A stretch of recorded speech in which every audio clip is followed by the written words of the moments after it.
Let's pray before we begin. Gracious Father, we thank you for another opportunity to come together to study your word. As we open your word, open our hearts. In Jesus' name, amen. Um, Yesterday we spoke about why am I here, and I shared few thoughts with you. I hope you remember some of them. One of the quotes I said was Mark Twain, who said, there are two important days in a man's life that are important. It is the day that you're born, and the next is the day you discover why you're born. If you don't discover why you're born, you're not living, you're just existing. If you don't know the purpose of your life on this earth, you're just existing, passing on time and waiting for the day when may die, or you may not be there anymore. That's not what the life is. As I also said, God has not created us to occupy some space on this earth and eat up its resources. If that's all is what the intention of God was in creating you and me, I strongly believe he has wasted a creation in you. If all that you're interested is about your life, your safety, your security, your future, and whatever, that's all you think about, I think God has wasted a creation on you and on me.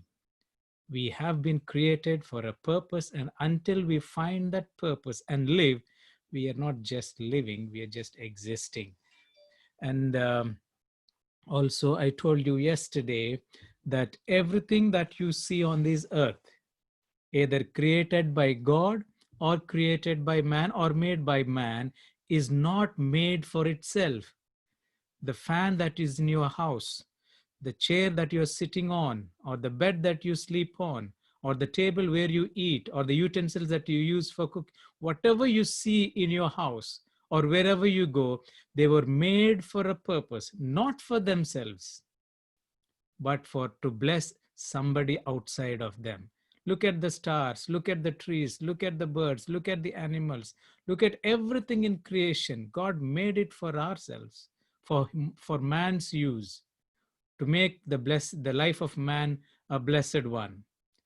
So also man, when he created him with a purpose. And until and unless you discover that purpose and live that purpose, I want you to know you're not living, you're just existing. And if I were to use some strong words, God has wasted a creation on us.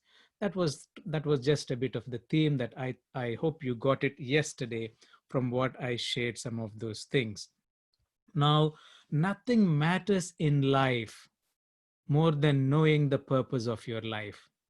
We pursue so many things: career, health, jobs, relationships. We spend hours and time and energy and resources. That's not bad. These are all important.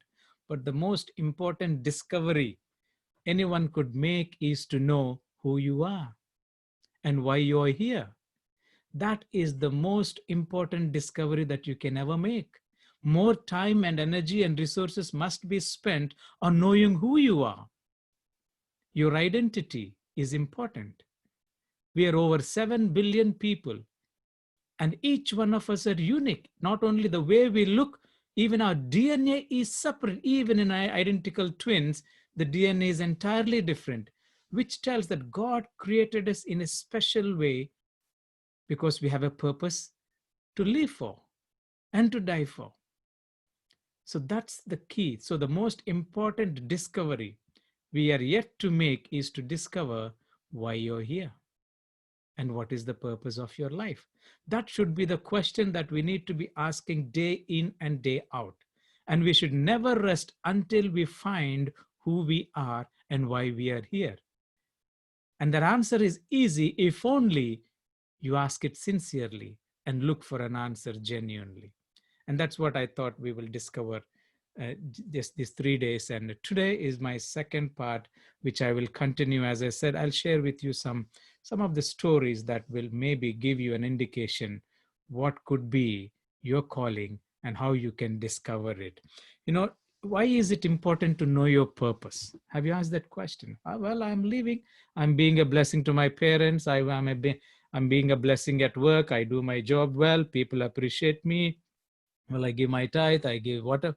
If you think these are all what the purpose of life is, I think we have got it wrong. Each of us, how our faces differ, so is our purpose and for what God has created. So, knowing your purpose is important for two reasons. Number one, it simplifies your life. Once you know why you are here, once you know what is the purpose of your life, it actually simplifies our life. Have you realized that we have complicated our lives? We have complicated our lives because we really don't know what we want.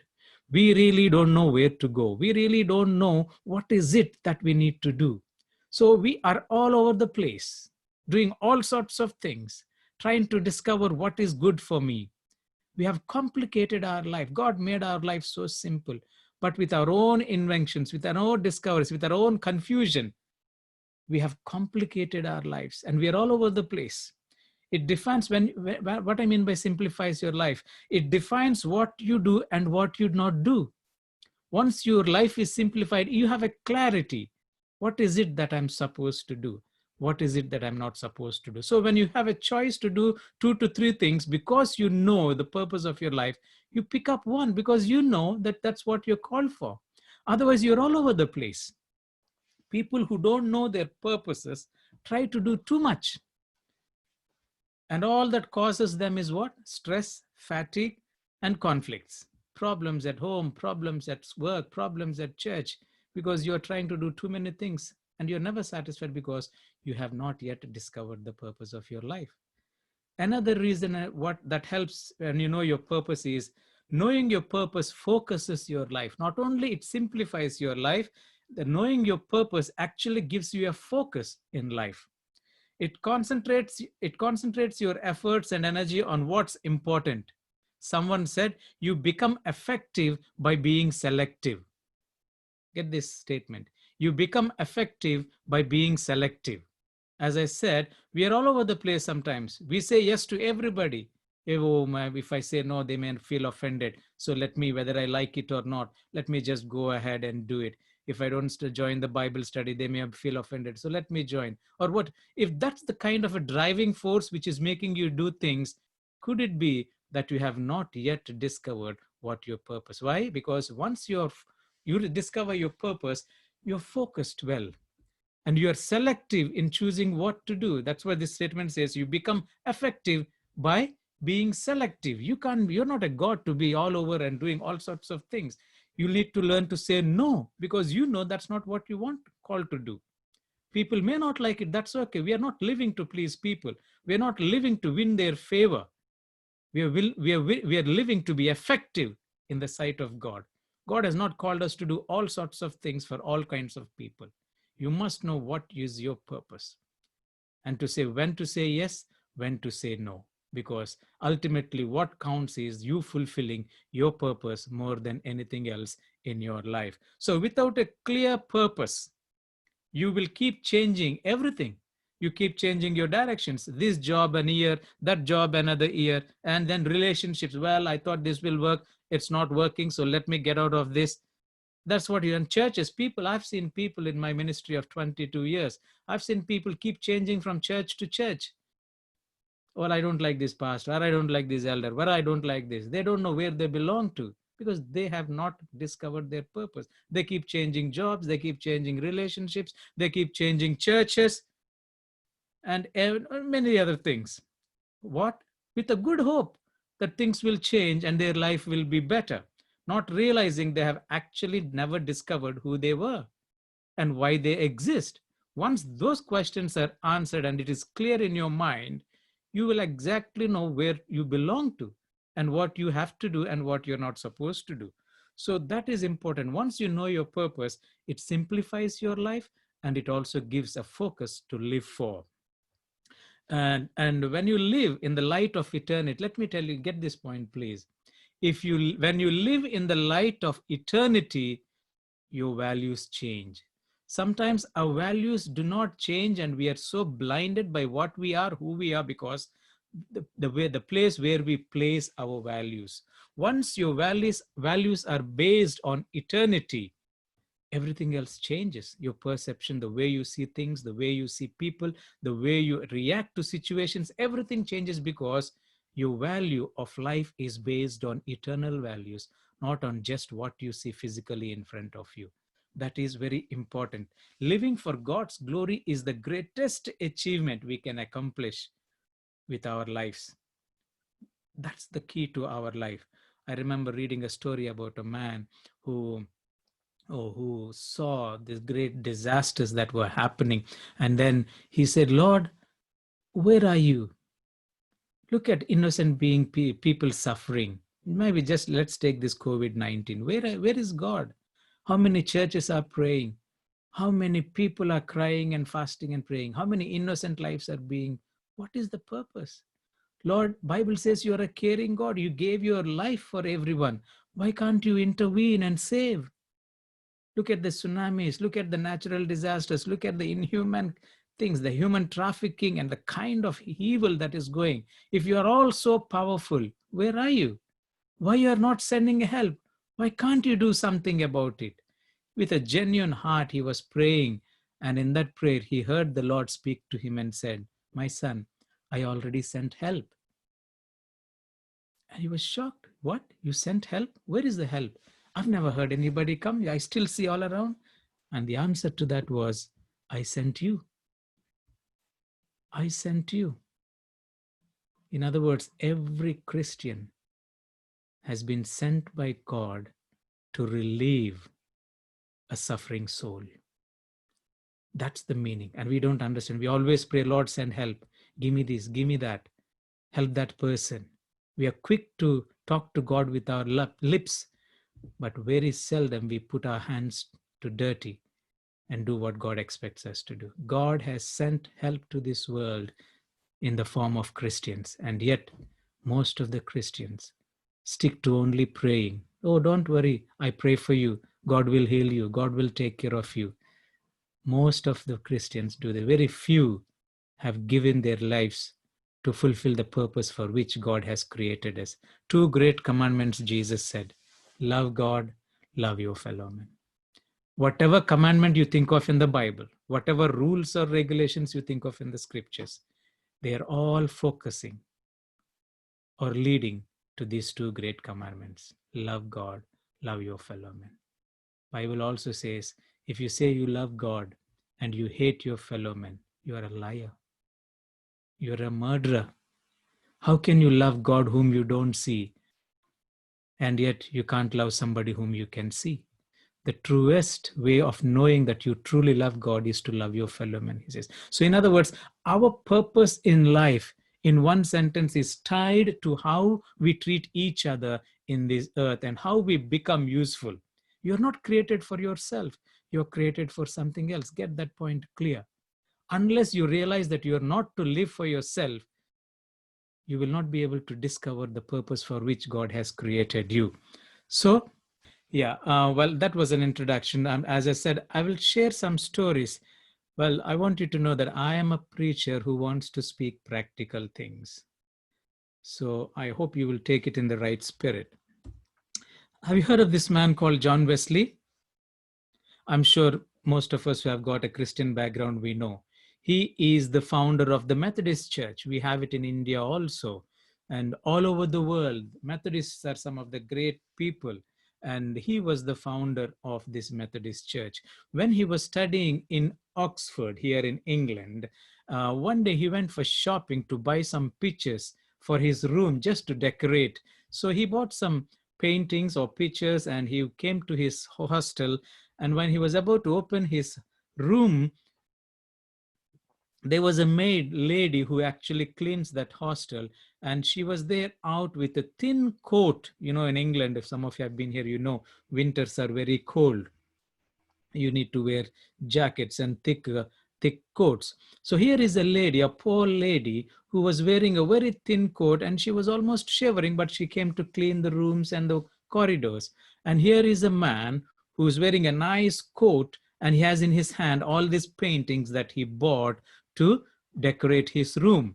So when he saw that lady, he felt sorry for her. So poor lady, she doesn't seem to have much money, and she is shivering with it, and the coat that she's wearing is so thin. So he immediately put his hand into his pocket and took his purse out to give her some money, only to realize that all that he got in his purse were few pennies, just few coins of money, and he realized this will do no good to her. And then he didn't know what to do. He really felt bad, and then he couldn't do anything, so he opened his door and went to his room, and only that woman's, the woman's picture was in his mind, and he was wondering, what is this?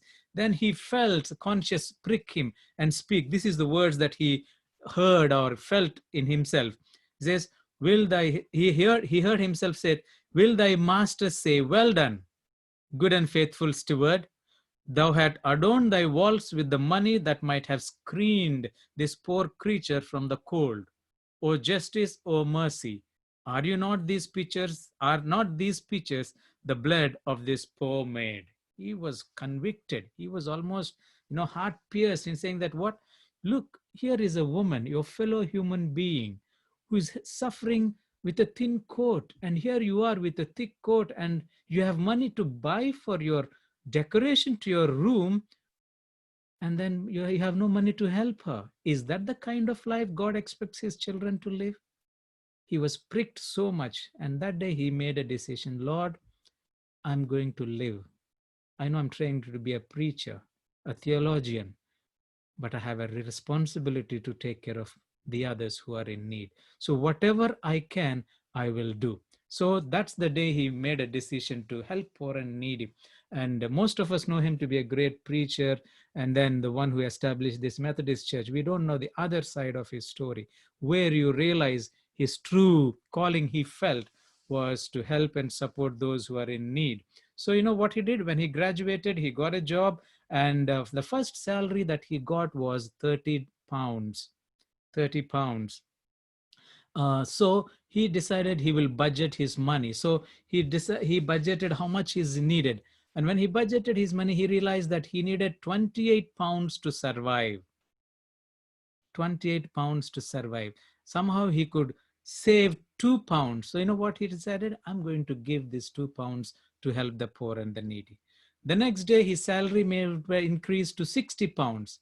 And he said, I still need only 28 pounds to survive. And he gave up 32 pounds. And the next day, his salary became 90. And you could imagine, no matter how much his salary became, the first thing he did was to make a budget, how much exactly he needed, not into savings, not into investments, not into, he realized God will take care of him. He decided, all that I need is for my survival. The rest all I will invest in helping those who do not have anything. And the story says a time came once he had um, um, he had almost 120 pounds in his salary, and yet he lived on 28 pounds and gave the 92 to the poor. And then he makes this famous statement. Get this, he makes this famous statement.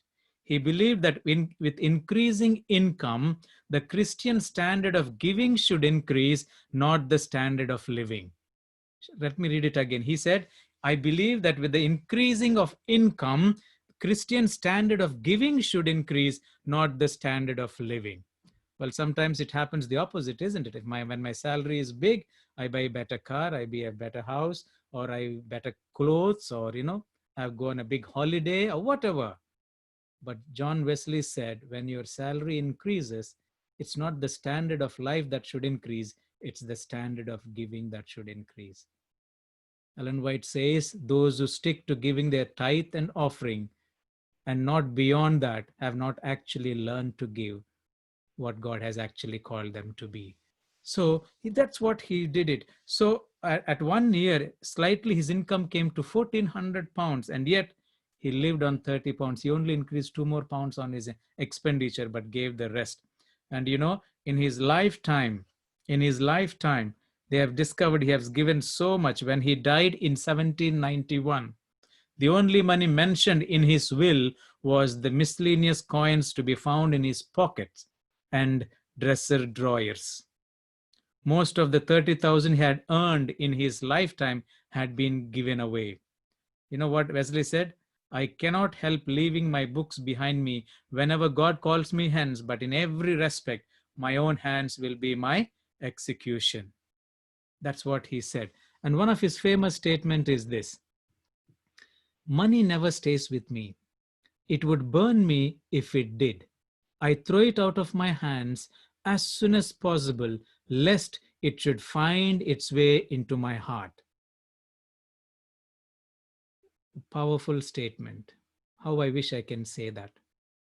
He says, before the money could find its way into your heart, it should leave you. Because once it finds its way into your heart, that's when it is difficult to bring it out. That's why he says, money never stays with me. It would burn me if it did. I throw it out of my hands as soon as possible, lest it should find its way into my heart. Have you heard of this woman? Sindhutai Sapkal. She's from Maharashtra.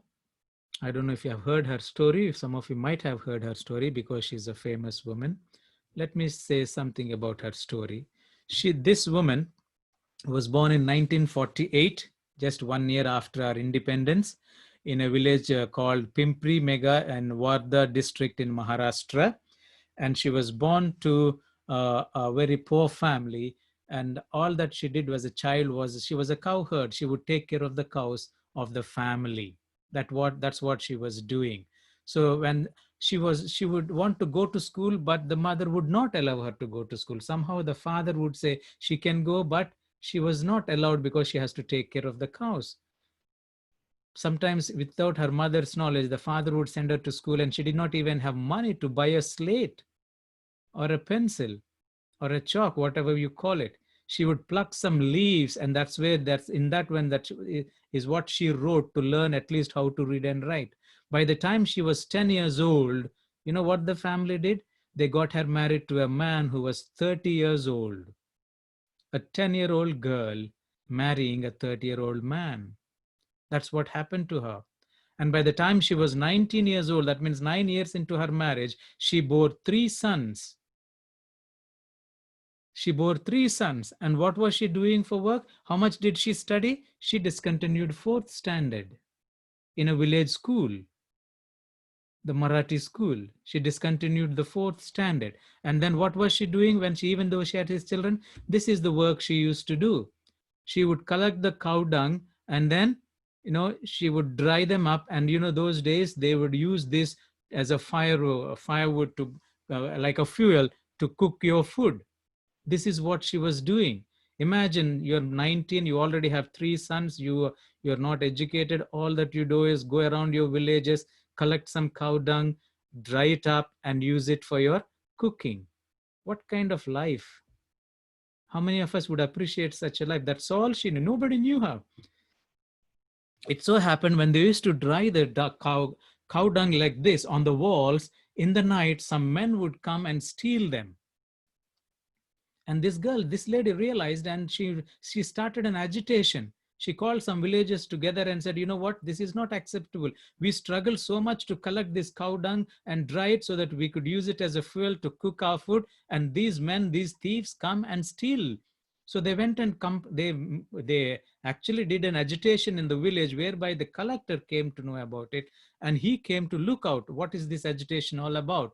Only to realize, and this lady who was 19 years old stood up and said, this is what is happening. You need to punish these people. So when the inquiry went, they did discover that what this lady said was right.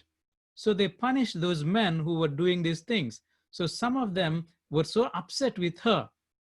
So they came to the husband, Mr. Sapkal, and said, we are not happy because your wife reported us to this. If you keep her in the house any longer, we're going to kill you all. Either you send her away from your house or you face the consequence. 19-year-old girl having three boys by then, and the fourth one is on the way. She was fully pregnant, ready to deliver the fourth child. And you know what happened then? The husband comes home and he says, Sindhutai, you have caused trouble in our village. People are threatening to clear or kill our families. So you better leave the home. She says, I'm pregnant. I'm 9 months pregnant. Where do you expect me to go? He didn't listen. You know what he did? He kicked her out of the home. That's the way to best to put it. He literally threw her out of the home. And that night, you know where she stayed? In the cowshed that they had. Cowshed, 9 months fully pregnant and staying in a cowshed. That's where she stayed. And the story says she actually delivered her fourth child in the cowshed. And when she knocked at the door, the husband never opened, even hearing the cry of the little baby. The fourth one was a girl. He did not even open the door. So she took the baby in her arms. Imagine, just deliver a child and you have no one else around you. She took the child in her arms and walked to her mother's place, thinking that she would get some shelter in her mother's place. And the mother said, the parent said, once you're married, you don't belong to us. You go back to your husband. You have no place in our house. Where will she go? There is a husband who doesn't want her. Here is the parents who doesn't want her. Where will she go? Do you know where she went? She went to the railway station. And she started to beg. She wanted to commit suicide, but she couldn't because there's a little baby in her arms. She went to railway stations to beg for food, to feed herself and to feed this little kid. She went to beg. And where would she sleep? There in the railway stations. As she started begging, she realized there's no point, there's no purpose in her life, there's no use to live. It's just because of this little child I have to live. Otherwise, if I commit suicide, what will happen to this child? Husband left her, parents left her, and she has no education, no skill that she could work to, no place to rest her head. She started begging. And when she begged the whole day, evening, she would sit in a corner, and there were so many little kids also in the railway stations begging for food. So they would come and sit with her, and they would, they would call her Ma because they have no parents. And she felt somewhat, these children are like me. So she said, I'm going to adapt all of them. I'm going to adapt all of them. So she would beg more. She would beg with intensity to get more. And whatever she begged, she would bring it to that place, and she would call all these little kids, and they would all eat together. And when she started doing that, all these kids liked her so much. They found a mother in her. And when she saw those joy in the eyes of those little kids, she was so overwhelmed. She said, now I know why I have to live. Now I've discovered what is the purpose of my life. I may not be educated. I may not have house. I may not have anything, but at least I can live for these little children. And she started begging, and whatever she could collect, she would not spend for herself. She would spend for these children. Here is her own baby, and here are these kids. She would spend for them. A time came where she was actually torn between the love towards her own child and the love for these children. You know what she did? I can't take this anymore. I'm being torn between the love to my kid and to these children. I'm being partial. I don't want to be like this. So she actually gave up her child into adoption, her own child. I said, I will rather have my child being educated or taken care by somebody to have her with me and show these differences. She actually gave her into adoption so that she could fully concentrate on begging and supporting these children. And when evening comes, she would leave after evening, until begging in the evening, she would leave the railway station. There is a graveyard near to the railway station. She would go there and sleep. One day, when she later in her life, somebody asked her, why did you go to sleep in the graveyard? Why didn't you sleep at the railway station? You know what she said? Every night I had problems while sleeping in the railway station. There were these men that would come and they would want to rape me. I never could sleep in the night because I was so scared from which side which man will come and rape me. She was a beautiful woman. So she said, I went to sleep in the graveyard in the night because I know there's no man has courage to come to graveyard to rape me. That was the most safest place I ever had. That's the kind of life she had. And also, so this is what she kept doing, and the children are growing in number. They were all behind her. Somebody noticed this, and somehow it went to some local council or some people's notice, and they said, you are doing a wonderful job. There is an abandoned building close to the railway station. We don't mind giving you that place. You can go and sleep in the night with all these children. And that's how she started her journey. So she would beg in the morning, take all these children to that abandoned house or a bungalow, and that's where they would live. Soon her charity work was recognized by some people who said they would provide something for her to live properly, and they did it. And that's how she started to do to do the work that she felt is what she is called to. And then she took children after children. Donations were coming. People were giving either money or rice or whatever they could, seeing this woman's love for these orphan kids. And you know how many? Today she is called Mother of Orphans in Pune. She nurtured 1,050 orphan children, has a family of 20, and so many kids. And she had received, I actually went to their home this year in February when I went to Pune to do a week of prayer in Salisbury Park. I visited her place, and they made the kind of work she is doing. The amount she got, more than 700 awards. Great people like this Bollywood star Amitabh Bachchan, Amir Khan, and many others. Even the President of India, so many people recognized her work and gave her awards. There is actually a film in Marathi on her name, on the get taken on her story. Maybe you should watch that film. I can't remember the name, but Google it and find out. You will find the name. And it says, she said she begged on roads, 1,400 children. And then they got married. They had children. She has 207 son-in-laws, 36 daughter-in-laws, thousands grandchildren, a legend. I spoke to her when I was in Pune last time. But I met her daughter, whom she gave out for adoption. She's the one who's actually taking care of that orphanage there. And when I went to see her, she was actually in Mumbai, so I couldn't meet her. But when I read her story, I became so belittled in myself. Imagine her beginning. Got married when she was 10. All her profession was take care of cows. Cow dung was the only thing that she did to cook her food. Begged on the railway station, slept in the graveyard.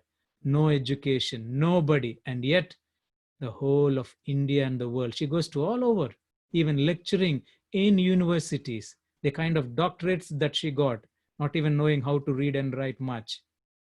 Why? It was in the railway station she discovered why she didn't commit suicide and decided, I have a purpose to live.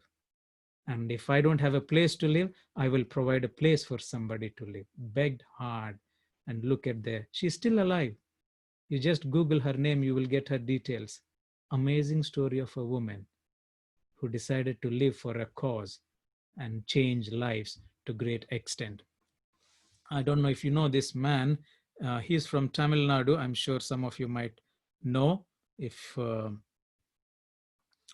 he was born in 1981 in Madurai, and Krishnan, he was an award-winning chef with the Taj Hotels in Bangalore. And he was shortlisted for an elite job in Switzerland. So he applied for his visa. He was ready to go there because he was one of the topmost chef in Taj Hotels in Bangalore. But in Madurai, he came across an incident,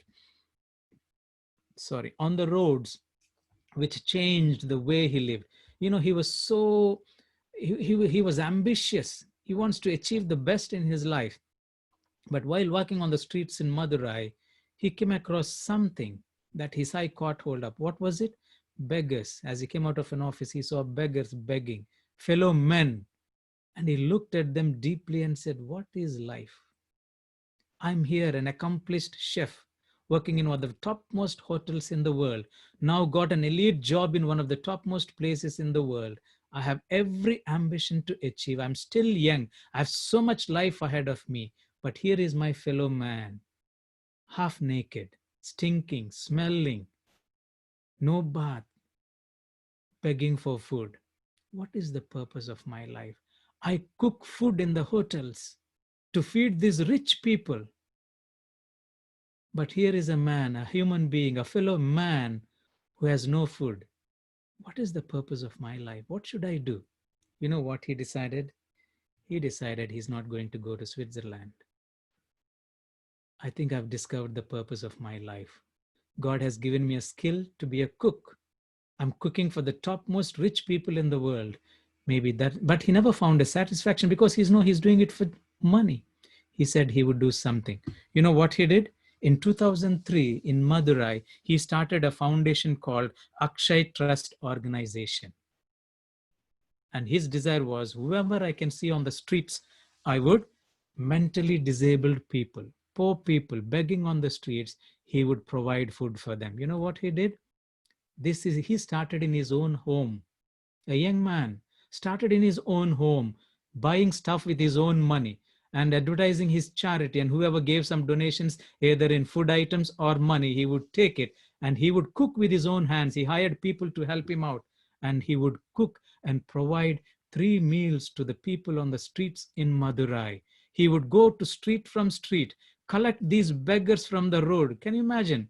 Can you go to the street in Bangalore or wherever you are and hug a beggar on the street like this?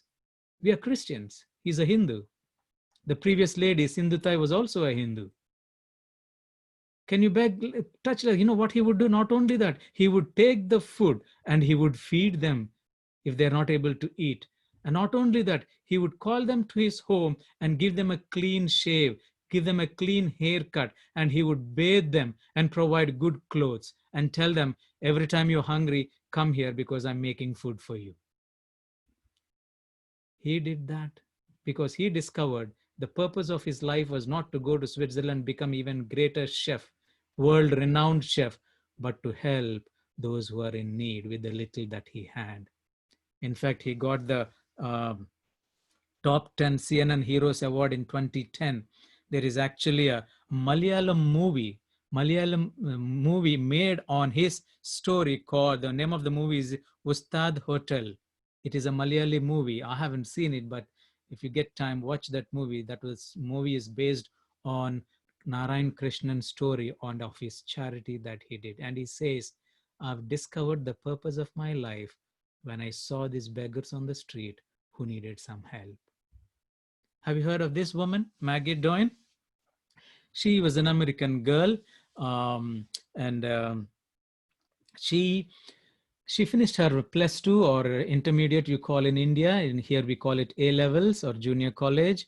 And then she's told her parents, you know what, I want to have a break here. You know, students take break here so that they can refresh themselves or earn some money before they get into university. So she told the parents, I just want to take a break here. And they said, what do you want to do? Well, I want to go to India and at least help some charity for some time and then just chill out, visit some places in the world and then refresh myself. The parents said, that's a good idea, you can go. So where she landed was in Delhi. And in Delhi, there was an orphanage that she went to and she started helping. And she was fond of these children so much. There was a girl from Nepal who was in that orphanage, a little girl. So when holidays time came, the girl went to Nepal. And after the holidays, the girl did not come back.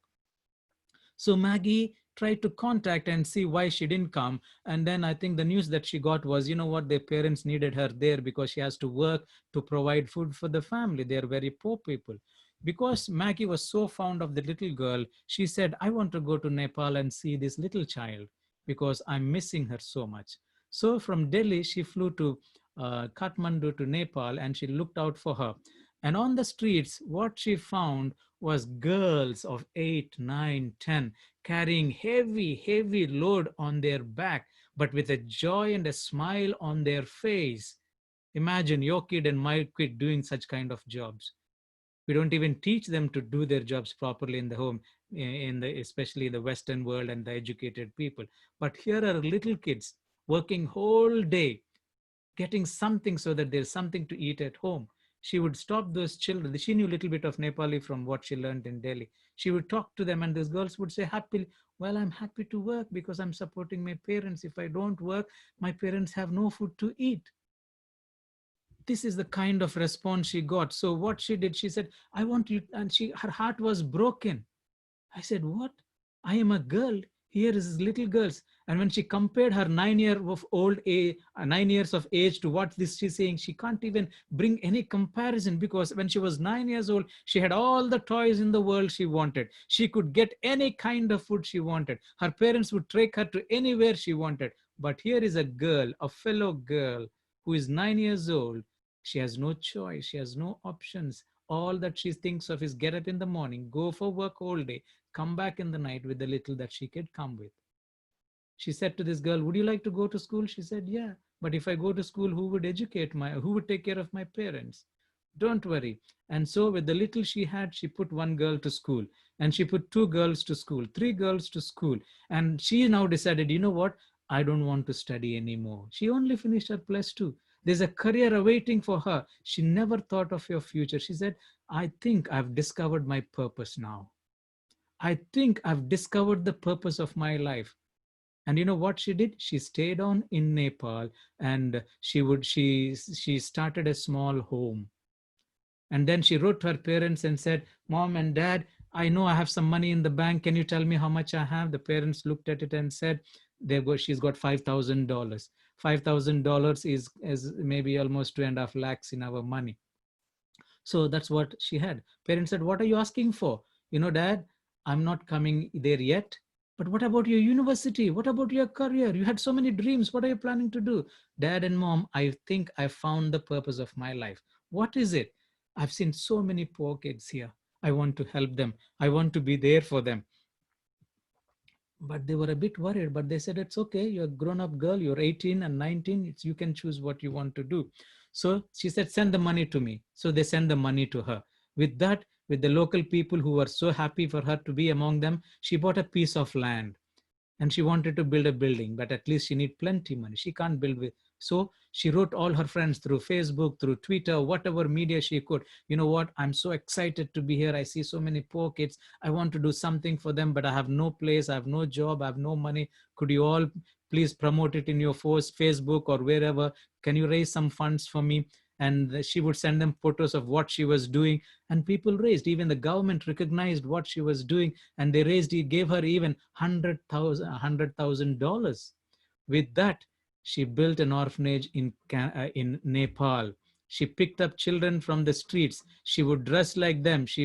You can see how she would be with them. She would take those little kids and sleep with them. She made this beautiful home for them. And she said, that's where I belong. That's the purpose of my life. There's no point living for self. What can I eat? What can I wear? Where is my job? How will I go? Whom I marry? She said, you know what? My purpose is to see the smile on these children. She would take care of them. She would eat with them. She would sleep with them. She brought smiles to these children. Otherwise, there is none. That's the Maggie home in Nepal you find today. You know how many? 200 children she's educating. She was only 23-year-old girl raising 200. Can you imagine? 23-year-old girl full of life and future ahead of her already became a mother to 200 children. And that, she says, gives the joy. You know, she's also selected as the CNN hero, and you could also read much of her story later. Here in 2015, she got the Hero of the Year from the CNN thing. Quickly, quick. You know, this is a girl in Liberia, one of the poorest countries, always no torn between war and freedom. This girl, she would collect toys from wherever she could get on the road, and she would enjoy. She was such a bubbly child. When she became 18, she joined a nursing school. When she was in second year in nursing school, an incident took place. You know what was the incident? It was a war time, and nobody is allowed to go out of the home. There was a pregnant woman struggling with labor pains, came out of home, walking on the streets. The police saw her, and at gunpoint, they pinned her to the ground and said, don't cry, otherwise we'll kill you.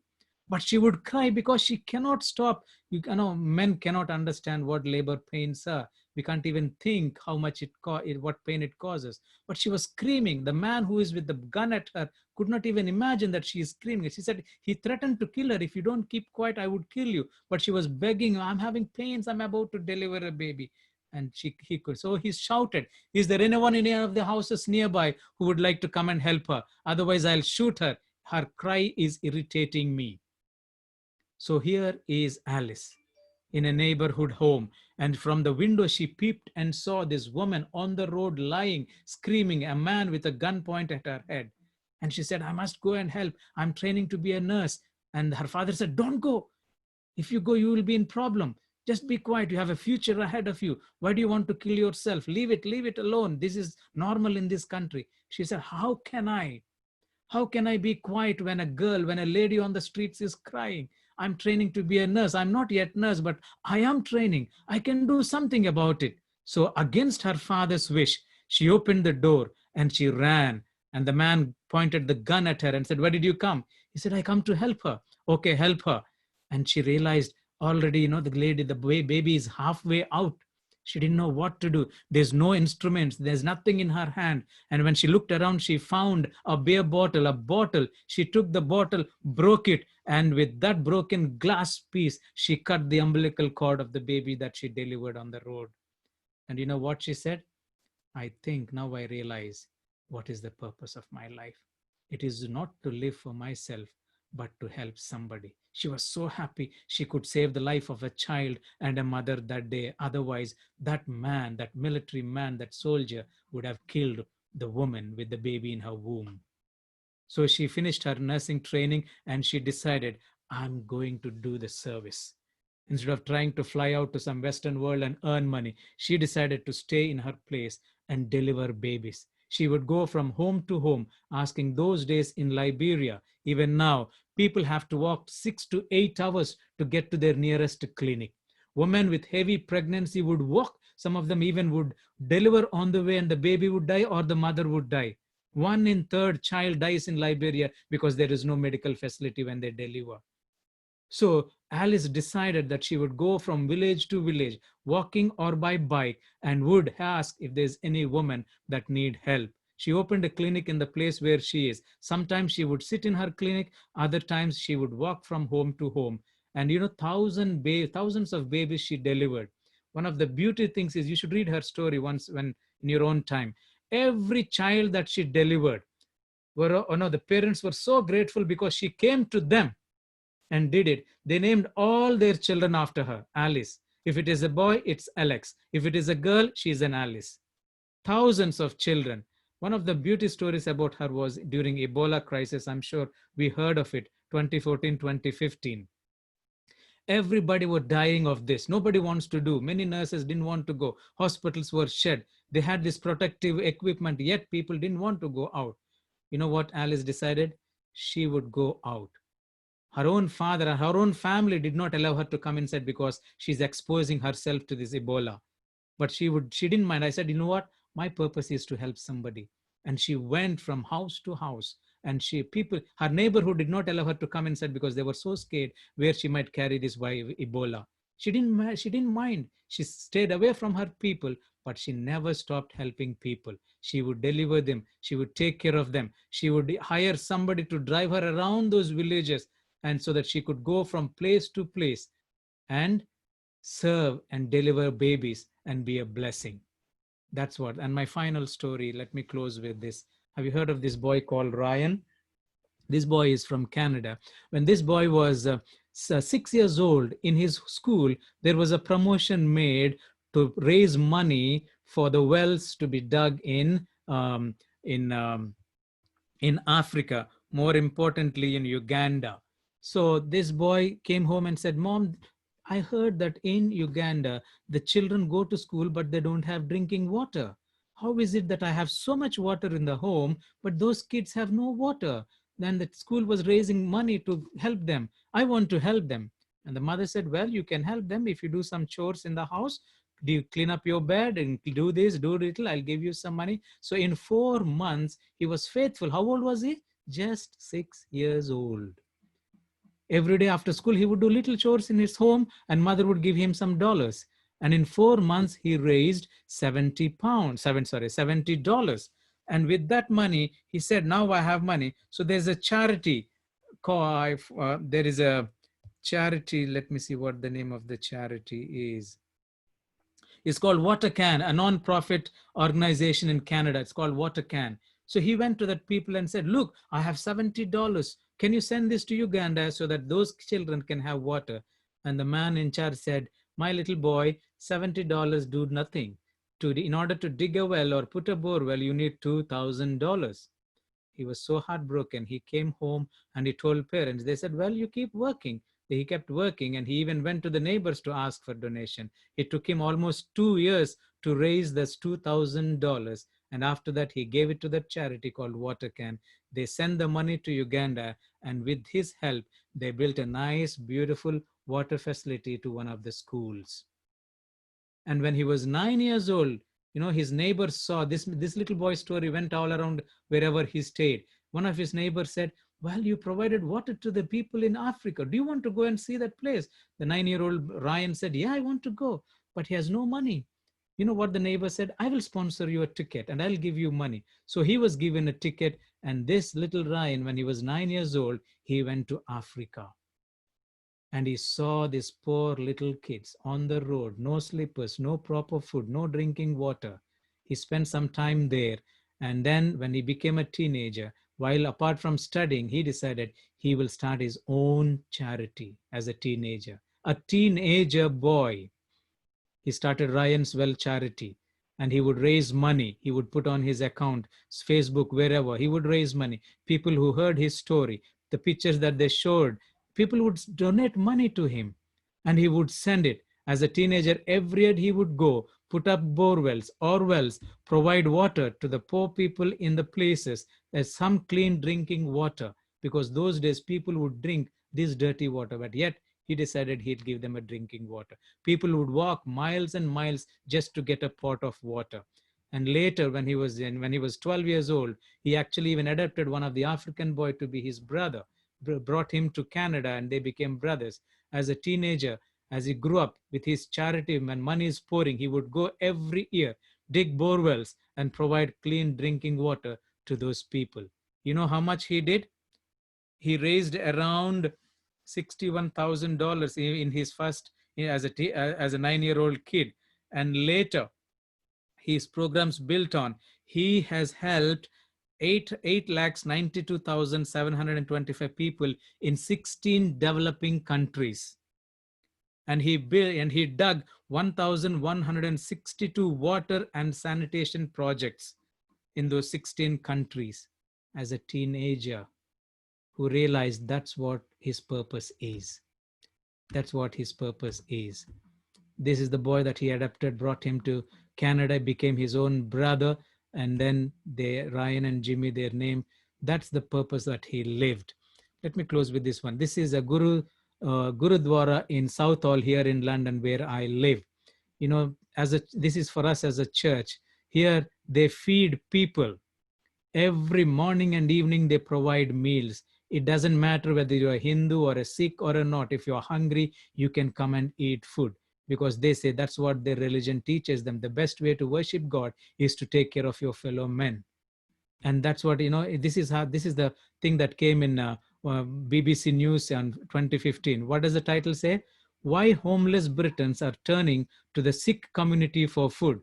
Look at this. I put a little clip from that magazine, that story, which says, today thousands of free langar meals are served every day in Sikh temples throughout the UK. The Guru Singh Sabha Gurudwara in Southall, though thought to be the biggest Sikh temple outside of India, says it alone serves 5,000 meals on weekdays and 10,000 meals on weekends. In other words, in total, how many? 15,000 meals per week.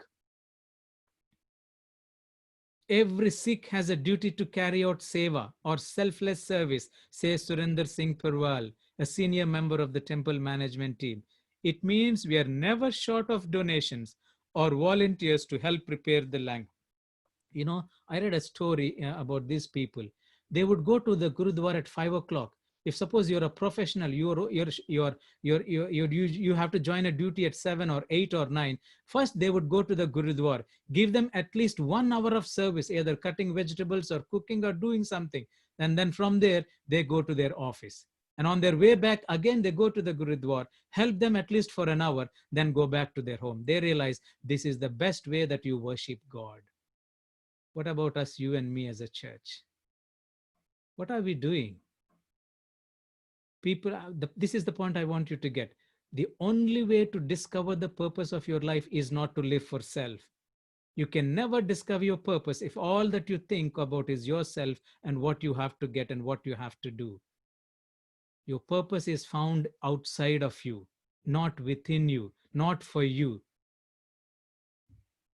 They would serve good meals, good meals. All of them. They're all professionals, doctors, engineers, nurses, but they don't have any employed people. They all work.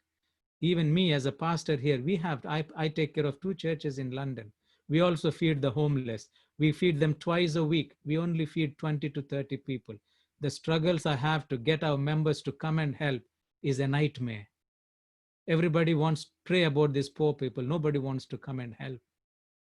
But these people who doesn't know the true God, look at their sacrifices. They believe when you help your fellow man, you're actually helping God. Where did they get that principle from? Jesus taught, if you have helped one of the least of these brethren, you have done it to me.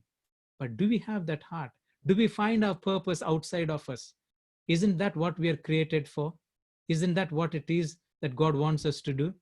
Look at one of the powerful statements of a statement of Ellen White. Christ's method to reach people. Christ's method alone will give true success in reaching the people. What is that method? The Savior mingled with men. Do you know what that mingle means? He identified himself with them. He became one of them. He became one with them. He became one in them. So Savior mingled with them as one who desired their good. He showed his sympathy for them. He ministered to their needs. He won their confidence. Then he bid them follow me. His preaching is the last thing he did. The last thing he did was to preach. Look at how many things he did before he even preached. He mingled. He desired their good. He showed sympathy. He attended to their needs. He won their confidence. Finally, he said, come and follow me. What a powerful method. Today we do the opposite. Today we do the opposite. We speak and speak and speak and expect people to come to us. Look at in the same books or the same page, he writes another. There is a need of coming closer to the people by personal effort. If less time were given to sermonizing, how much time? Less time were given to sermonizing and more time were spent in personal ministry. Adventist Church, we are so good at talking. How many meetings, how many studies, how many lectures, how many meetings? If less time were given to sermonizing and more time was spent in personal ministry, greater results would be seen. So what is that more time? The poor are to be relieved, the sick cared for, the sorrowing and the bereaved comforted, the ignorant instructed, the inexperienced counseled. We are to weep with those that weep, and we are to rejoice with those that rejoice. Accompanied by the power of persuasion, the power of prayer, the power of the love of God, this work cannot be without fruit. But we do the opposite. We do all the preaching, we do all the studying. But beyond that, it's a struggle for us to do something. Look at what James says. What is the purest form of religion? Look at what James says. Pure religion and undefiled before God and the Father is this, to visit the fatherless and widows in their affliction and to keep himself unspotted from the world. This is the purest form of religion. You know, in the last days, there is a test of loyalty. Jesus speaks about this in Matthew. There's a separation of the sheep and the goat. And Jesus says something. Did he say it's not about preaching or singing or teaching or attending Bible studies or anything of that sort? It is on how you live to fulfill God's will for your life. What does he say? When I'm hungry, you did not feed me. When I'm naked, you didn't clothe me. When I was in prison, you did not visit me. When I'm thirsty, you did not give me a water. That's the kind of thing that Jesus spoke, because he realized the religion of the Jews at this time was all about doing the law, not anything beyond that. He realized that's not what I'm called. That's not the reason I have created you for. God invested everything he had in his son Jesus to save you. What can you invest to fulfill God's purpose for your life? What is the purpose of your life? Why are you here? Is it to get some education, get some good job, get some good salary, build a house, educate your own children, settle them up, live a nice retired life, attend your church, pay your tithe and offering, here and there, help whenever you can? Is that you think is the purpose of life? I've shared some examples. Take their examples. None of them are educated. None of them are rich. You know what was one thing common in all of the stories I told you? They've discovered their purpose in life, not in the place that they wanted to be. And they found it. It was not the money that made them discover. It was their willingness to help somebody else in some form. If there's one group of people on this earth who should be on the forefront doing the job, it should Christians who have tasted the love of God. How much did Jesus give up for you and me? That much. We heard the song in the beginning. I gave my life for thee, or take my life. I gave my life for thee. What hast thou given to me? My dear fellow believers, it is time that we intentionally ask this question: why am I here? What is the purpose of my life? What is the reason that I am living? And let me close with this statement. If all that you're living is for yourself, you're not living, you're just existing. God has never created anything for itself. He has created everything to be a blessing to something outside of him or her. See the creation around you. The tree doesn't live for itself. The heavenly host doesn't live for themselves. Nothing is created for itself. So why should you and I think that we are created for ourselves and live these selfish lives? Unless you find your purpose, you may never have lived your life. You were just existing, passing time, waiting for the day to come when we will leave. Tomorrow, in part 3, if you're still struggling to recognize what's the purpose of my life, what exactly do you think God has called me to do? Please do not forget to come tomorrow, because I will tell you how to discover the purpose of your life, or the answer to the question why you're here. God bless each one of you.